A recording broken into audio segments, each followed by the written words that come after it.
Oh, I'm sorry, hon. Honey, I didn't do it on purpose. No, you didn't. You just shocked me. Well, shocked me too. Good morning, everybody.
And the other side.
Left foot forward.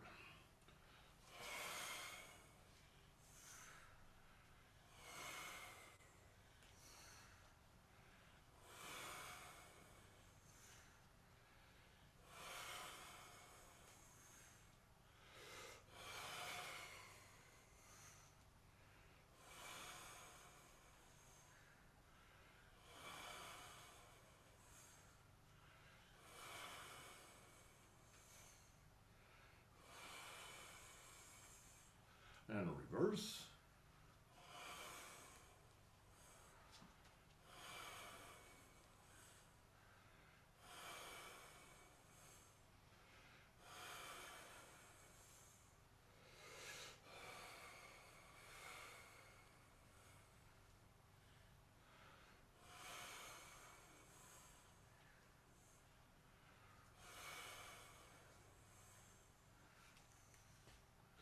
And right foot forward.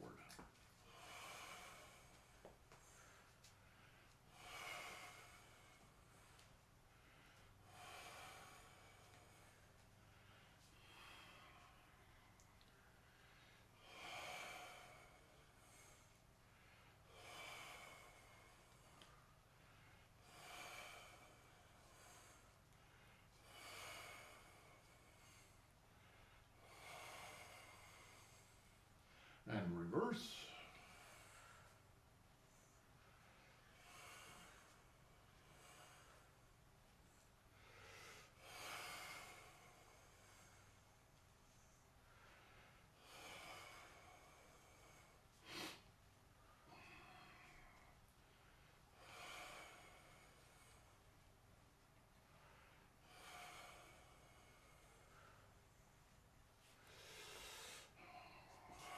Feet side by side.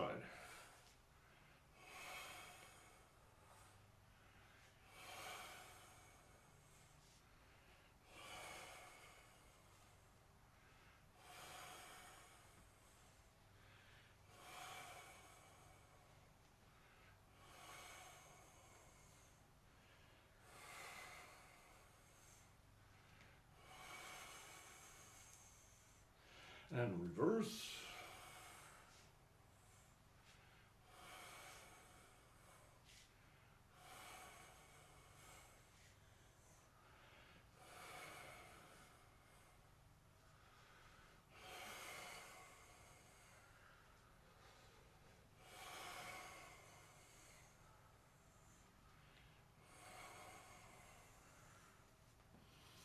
And shoe circles.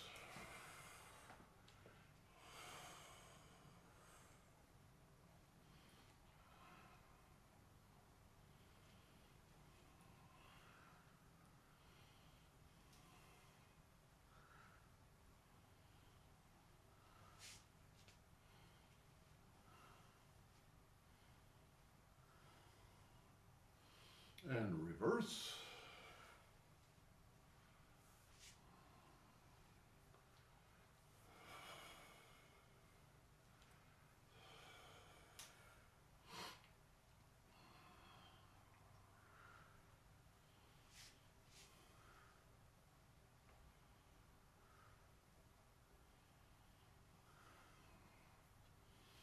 And ping circles.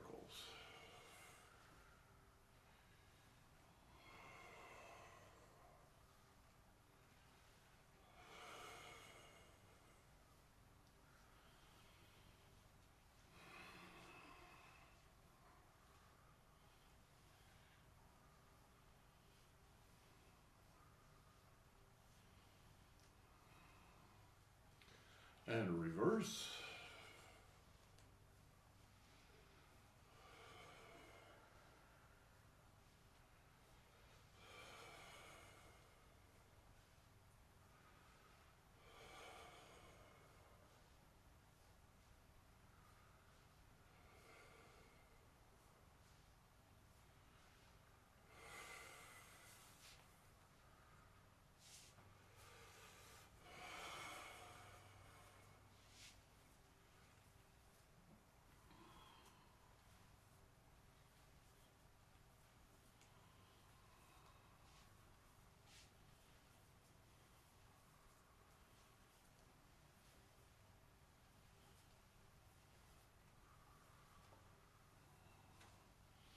And reverse.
And block.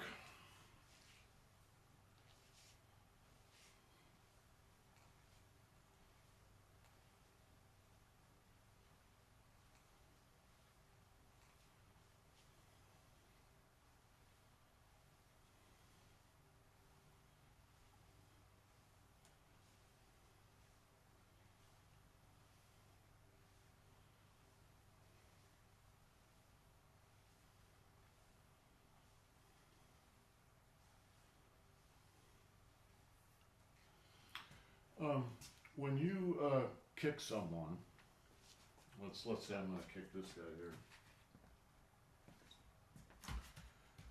here. What most people do is they think about their foot. And so I'm thinking about my foot and I kick it, but that's not what you do. What you think about is your hip. All right? You turn your hip first. You turn your hip first and your foot follows. It's exactly the same with this exercise. And you said when you kick someone so casually as though it happens often. Well, fortunately not too often.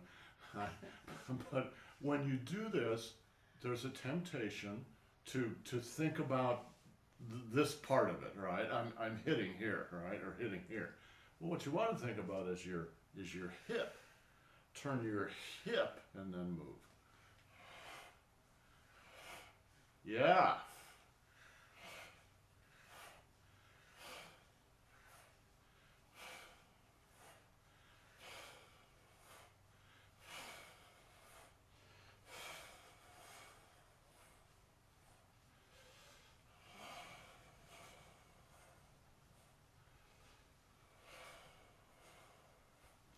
And then remember that the movement of the stick is a push. It's not a pull. A pull means I'm using the outer yang surface of my hand and I'm pulling it up like that. And there are places and times you can do that, but that's not what this exercise is. This exercise, you use the bottom of the hand and particularly the heel of the hand here, and you turn it under and you push it up. Crack your wrist. Crack your wrist so it's like this and push with the heel of the hand.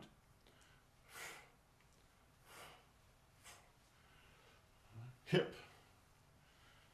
Hip and the heel of the hand. Yes.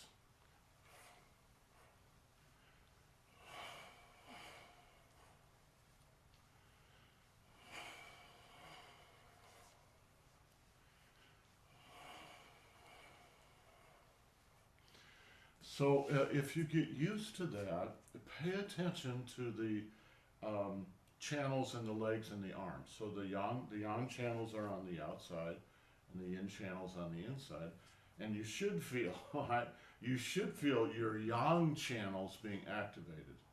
So I'm really feeling it here, not inside here, but up in here, and in the outside of the leg. All right, outside of the leg to the hips, from the hips to the outside of the arm.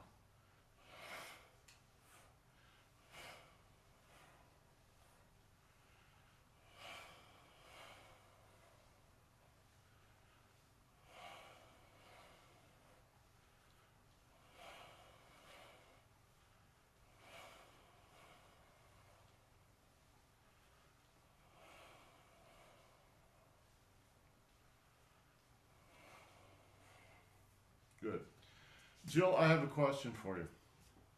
If somehow, magically, you could transport yourself to the center of the world, what would gravity feel like to you? Nothing. Why? Good distance. Uh, you no longer have the You've got 4,000 miles of rock on top of you. Why would you not feel that? because the reason I think the reason that you feel it is because it's like your body is always wanting to, it's is it entropy? I forget. No. What, But you want to go down. yeah, you want to go down. Well, if you hit the center, then there's no down Why not? because But why would you not feel all this crushing gravity? because there's no down. Well, You lost. you're actually right. At the center of the world, you would not feel any gravity. You would actually be in free fall Mm, because there's as much mass. Let's say you you've somehow come down there. The problem is getting down there and getting back, right? But let's say somehow you could just right. teletransport down, right? So you've got 4,000 miles of rock above your head, but you've also got 4,000 miles of rock underneath your feet. Mhm. And the gravitational pull of each of those cancel each other out at the exact center, right? So you are actually, I mean, it's not possible, but you would actually be in free fall, as if there were no gravity at all. I just read that yesterday. I thought that was an interesting factoid. Okay, so remember this, right? The point of this exercise is to activate the point of this exercise is to activate the yang meridians, right? So of course you're using the yin meridians too, but the major, right? So sink into the foot, boom. Sink into the foot, boom. Turn the hip, activate the arm, activate the arm. Now, once you get used to it, you can be a little bit more casual about it.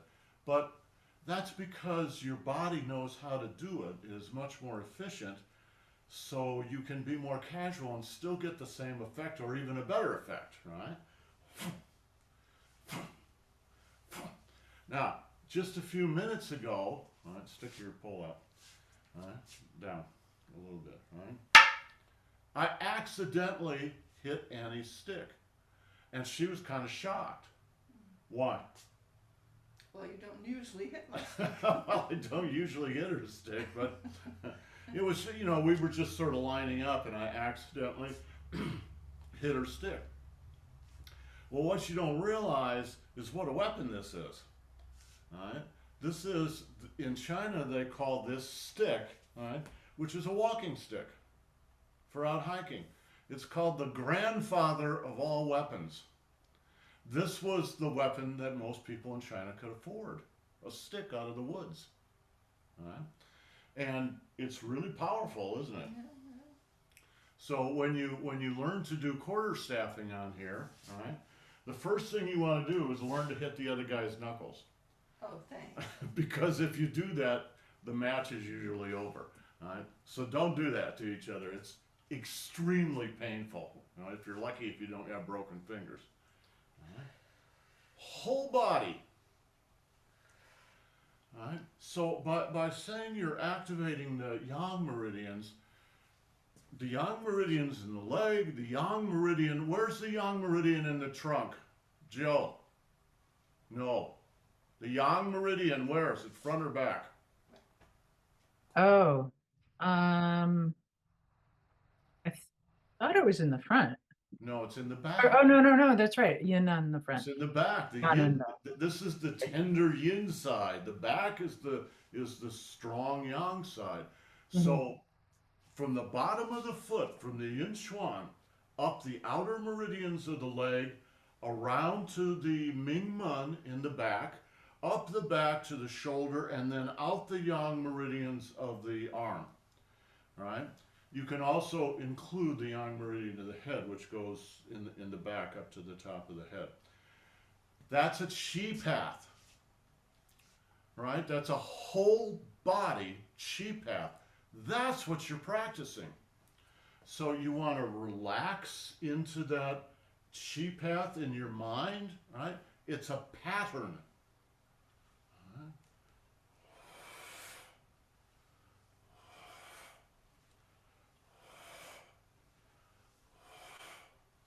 The whole body. Now, I said a whole body, there's actually a timed path that goes all the way up and out. But in another sense, the whole path is activated right from the beginning. So it's like you could say when you get your mind into the exercise, you're activating the potential of that path right from the beginning. And then when you actually do the exercise, boom, you're really moving the chi from the foot up out to the end of the stick. But what you're thinking about is not the end of the stick. What you're thinking about is that whole path.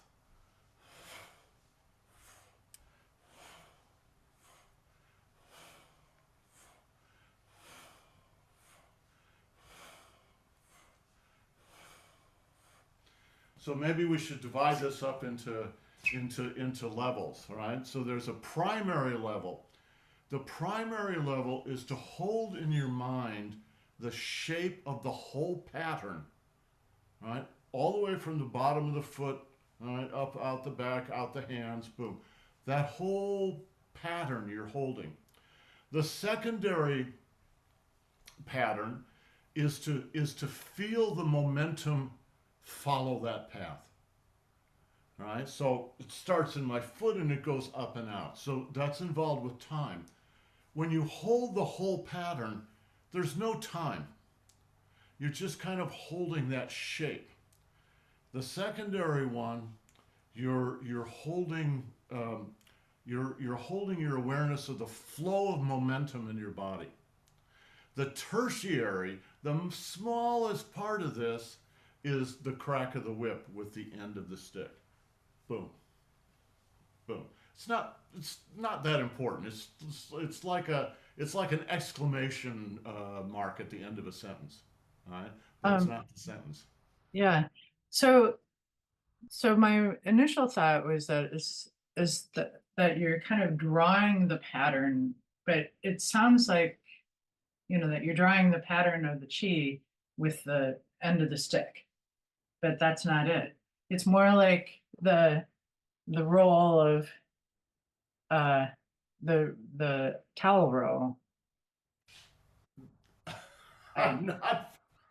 You're not following. Sorry, I'm not following. Okay, no, because you just said it is like, it's like the end. It's like the end of a whip. Yeah, you could say. Right? Boom. So yeah, obviously it's not Yeah. flexible. Not flexible.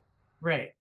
But what I'm saying is that it's like Oh. that's what I was trying to get at is this idea is like, oh, am I drawing it?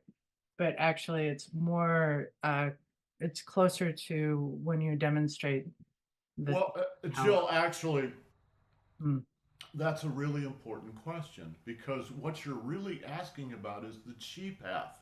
mhm, What is the shape of the pattern that you're following? All right, and you can imagine if you were dealing with your favorite towel here, the pattern of the towel and the pattern to activate the towel is going to be a little different than with a stick. mhm, Yes, yeah. yes, you understand. Mhm, So if I was doing this motion with a whip, I'm not even sure how you would do it. Maybe underhanded, right under the guy's chin or something. mhm, Um, but it's a different path. It's similar, but it's mhm, not the same. So if you're doing that rather than this, then you're practicing a different pattern. mhm. There's nothing wrong with a different pattern. What's wrong is you're not doing the pattern that we're practicing. Sure. Do you see what I mean? I see what you mean. Okay. That But in a sense, that's that's Tai Chi and Qigong in a nutshell, Jill. Because when you learn Tai Chi, whether you're doing it through video or in a live class, what you're talking about is learning patterns, three-dimensional patterns, which is one of the problems with trying to teach this over video, but we'll put that aside. All right? You're trying to learn patterns. So what are you actually doing? Right? When people learn this, they tend to focus on their hands and their elbows and their knees and their feet. I understand that, of course, that's what every beginner needs to do, but that's not the pattern. The pattern is the full body movement, just like I explained before. The primary thing you're learning is the overall pattern. And you could say that in a sense that's static. It's like a piece of geometry. All right? So it's something that you could actually sketch on a piece of paper. It's not moving. That's the pattern. So if you did a move like this,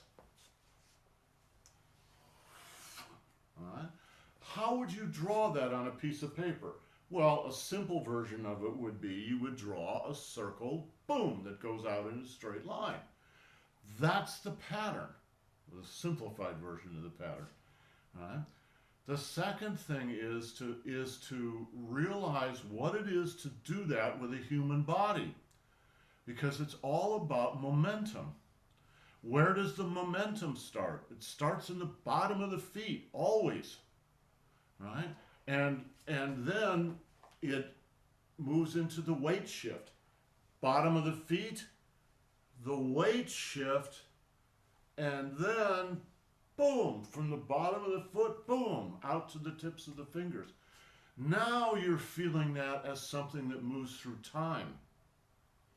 So the first level, the primary level, is actually, in a sense, a Wu Ji level. There's no time. There's no yin and yang, right? Other than maybe mentally or something, right?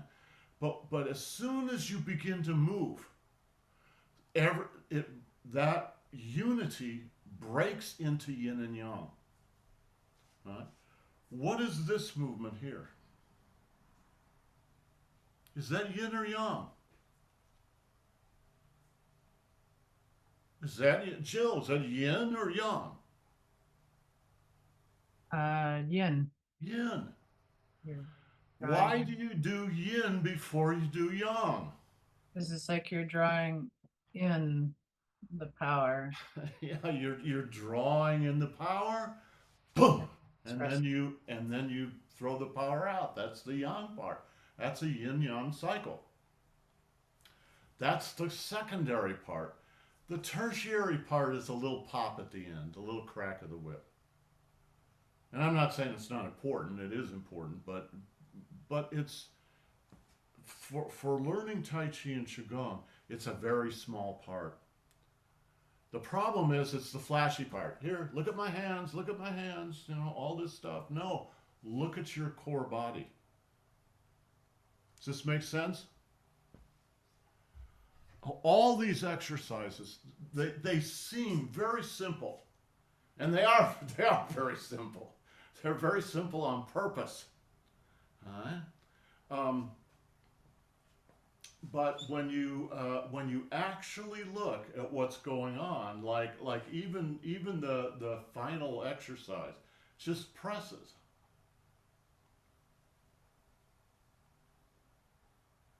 What am I activating?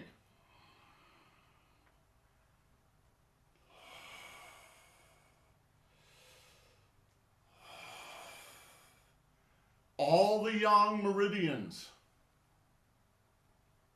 All the yin meridians, all the yang meridians, all the yin meridians. Yang, yin, right? That's the exercise. The stick's just an excuse to do something. Plus the stick is kind of fun, all right? Stretch. Oh. Oh.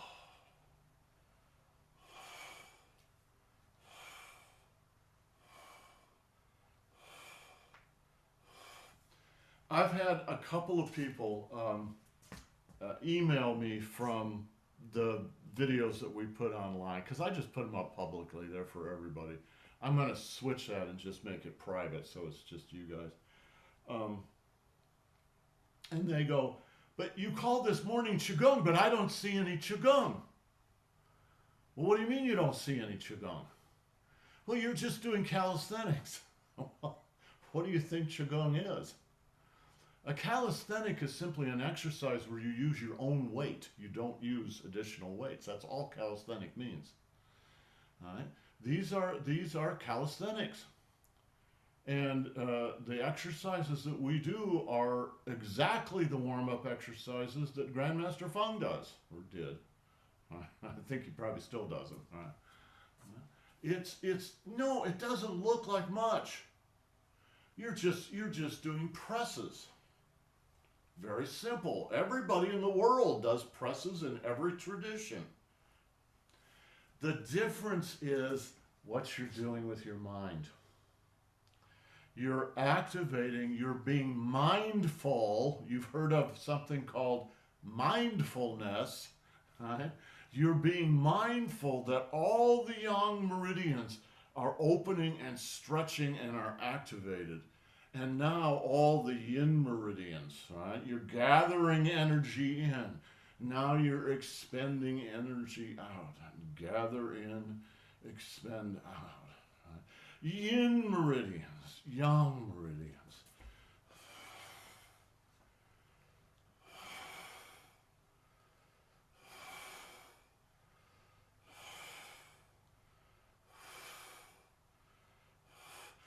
That's what makes it Qigong.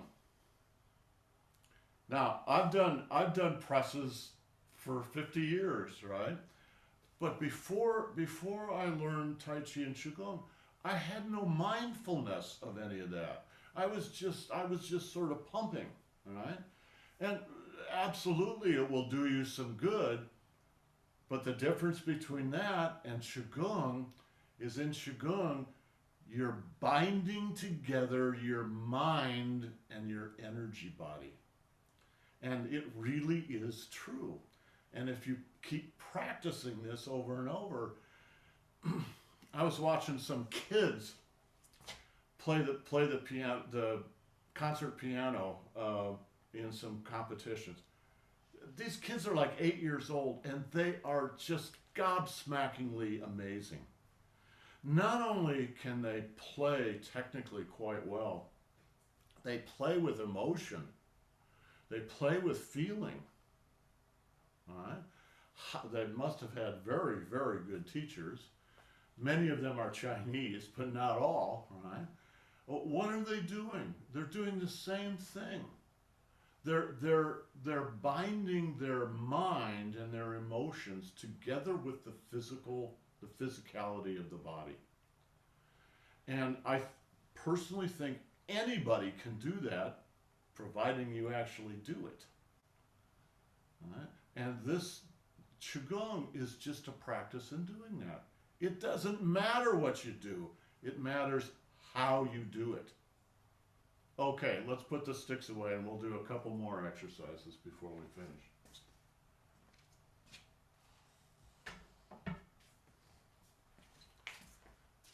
The point of this long lecture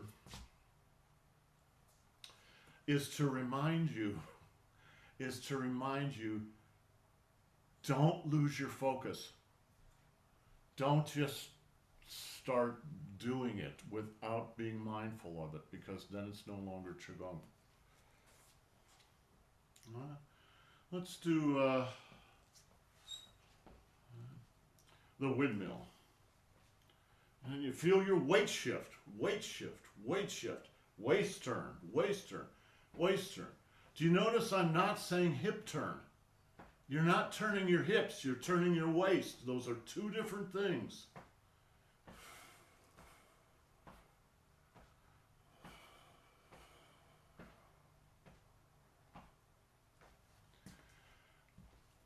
This is the waist.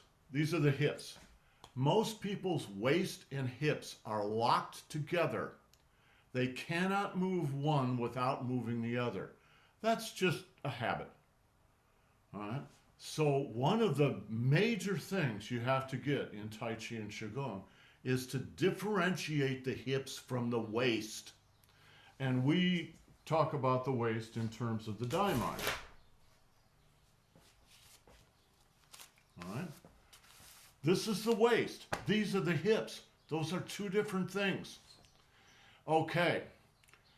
The truth is, you can move your waist a tiny little bit, your physical waist, without turning your hips. So how do you differentiate them? Because as soon as I start to really turn my waist, I'm going to end up turning my hips. How do you differentiate them? Jill, this is absolutely critical. Well, it starts with your mind. Yes, but I'm talking about, you could say your mind is everything and you'd be right. What do? Your physical waist can only turn a couple of inches. Your energy waist can turn an infinite amount. All right? So when I turn my waist, I'm talking about the daimai, the energy waist. I'm turning it all the way around using my mind. And you think, well, that's just something in your head. No, it's not, and you can prove it to yourself. Right? You're winding up all the way around to this other hip. Masters Zhang and Feng used to say, if I don't show you, you won't see it. That's what they meant. You won't see it physically because it's happening energetically. And if I don't exaggerate this so that you can see it, you won't see it. In application as a martial art, you don't see it. That's why Tai Chi looks magical. All right? But all right, I'm going to wind up all the way around to this other leg here. I could go further if I want to, but there's no point in it for me, all right, for this exercise. And then it comes around, all the way around to this hip here. That's the exercise, all right? It's not just turning your body like this without any thought. It's using your mind to hold the pattern and then move it.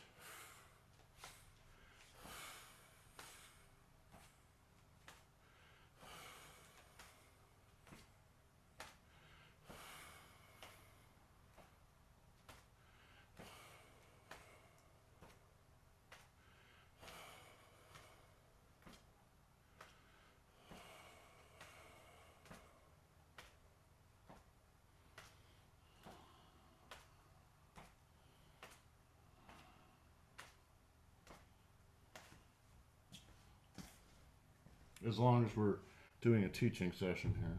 Well, I just want to report that it must be working because I am super hot right now. Good. You know when you're heating up, things are working. I'm going to outline the qua here.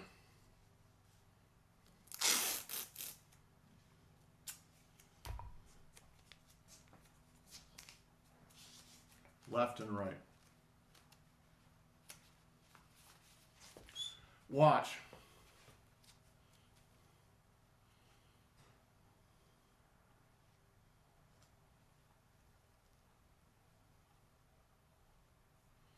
There's a compression on both sides. Right, left, right, left. Now I'm kind of exaggerating so you can see it.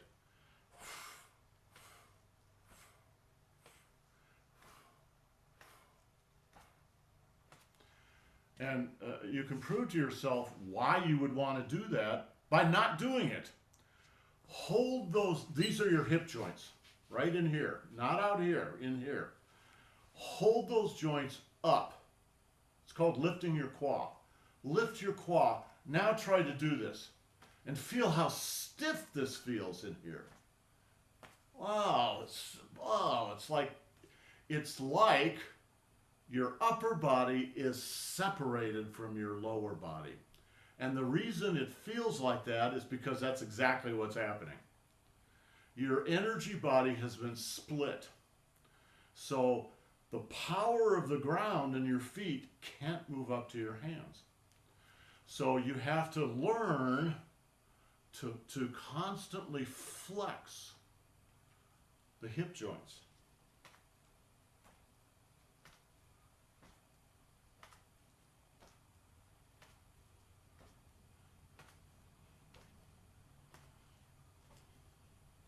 Oh, now it feels like, all right? Now we could do this, we could do the stick again. Or you could do an elbow exercise. Or you could just punch. All right? They're all based on the same set of really pretty simple principles here. Let's do the wrists and the ankles and finish up here. But I'm going to do this on the right side, so I'm going to have my weight on the right. Right? Watch this. It's the whole body. The action of the wrist is coming from the bottom of the foot. Now, when I do it, you're not going to see it. It's just because I've been doing it for 40 years. But actually inside, that's what's happening. On the other side, I put my weight on the left side.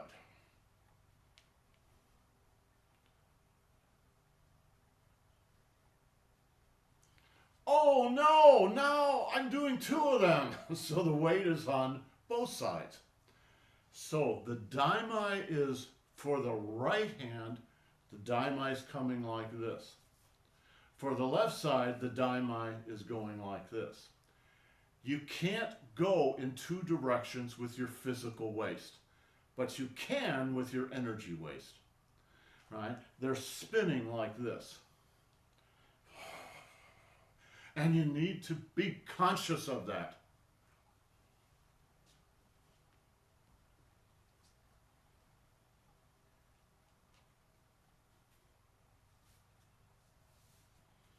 Stretches.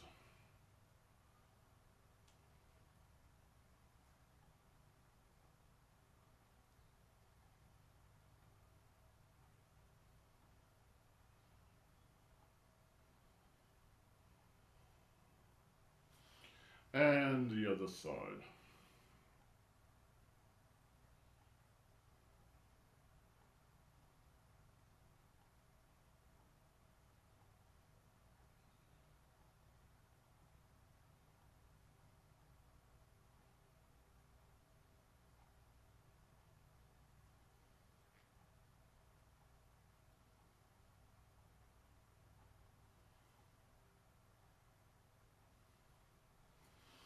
And reverse.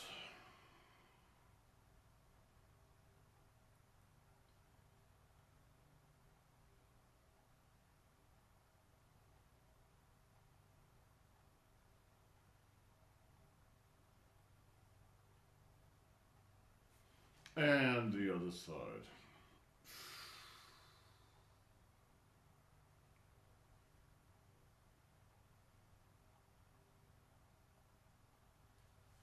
Are you conscious of your dantian when you're doing this? Right? Yes, yes, of course. You have to be conscious of your energy body at all times. What's going on when you do this? This. This. This.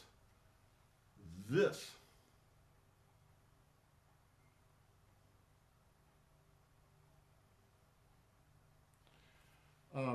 When you would work with Master Zhang or Master Feng, they might, to do a demonstration, right, grab your hand and flip you like this, and you would be on the ground.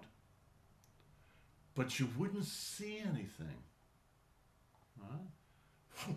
It's just like that. They're moving their energy body, not their physical body a little bit, but a lot of it the energy body. How do you learn to do that? Well, by doing these exercises.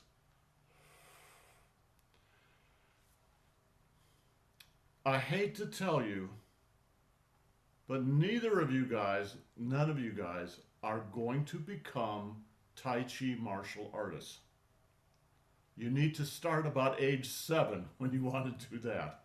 Even I'm not really a Tai Chi martial artist. But what you can get out of this is you can get your energy body. If you do these exercises and meld your mind with your energy body, you can use it doing anything. You don't have to do Tai Chi with it. You can just live with it. And it's literally like getting a second body, a second energy body. It's like, oh. And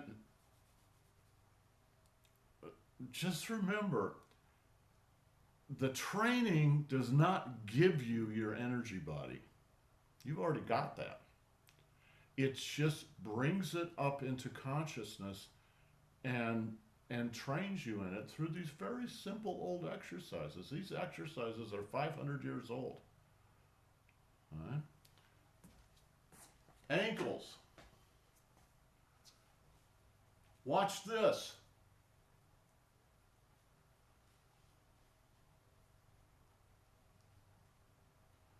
Bounce, bounce, bounce, bounce, bounce, bounce.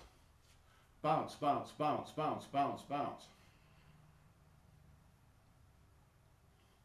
Flex, flex, flex, flex, flex, flex. All right? Now I'm going to rotate. How do you rotate?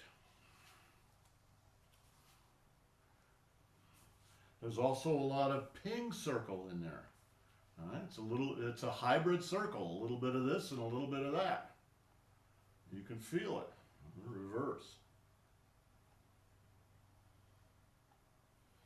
The other side. Whole body.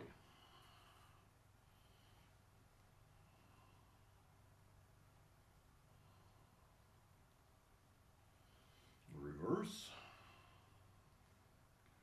All right. Now, if I just do it like I usually do it,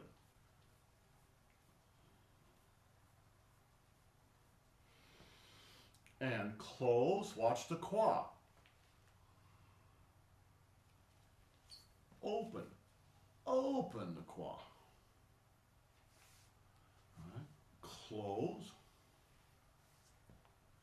Open. Close. Open. Close. Open. All right. All right.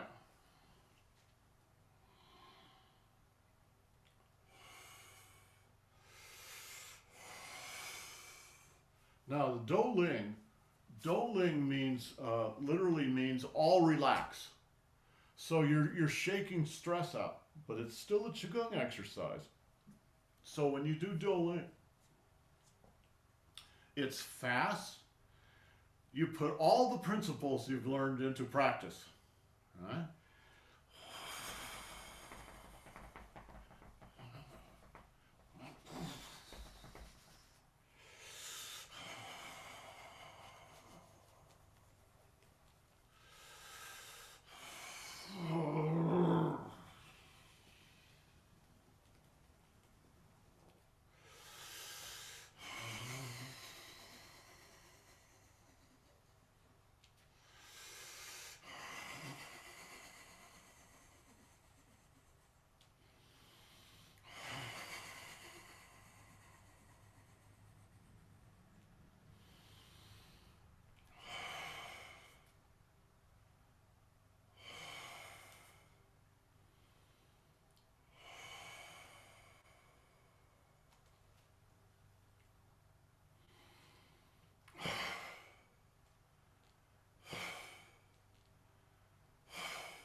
And touch the earth.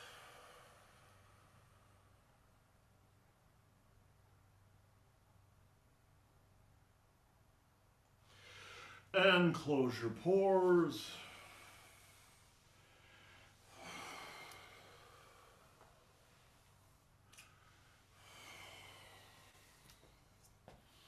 Salute our masters. And salute your classmates. Thank you, everyone. Guys, have a great day. We'll see you tomorrow. Ciao. Yeah.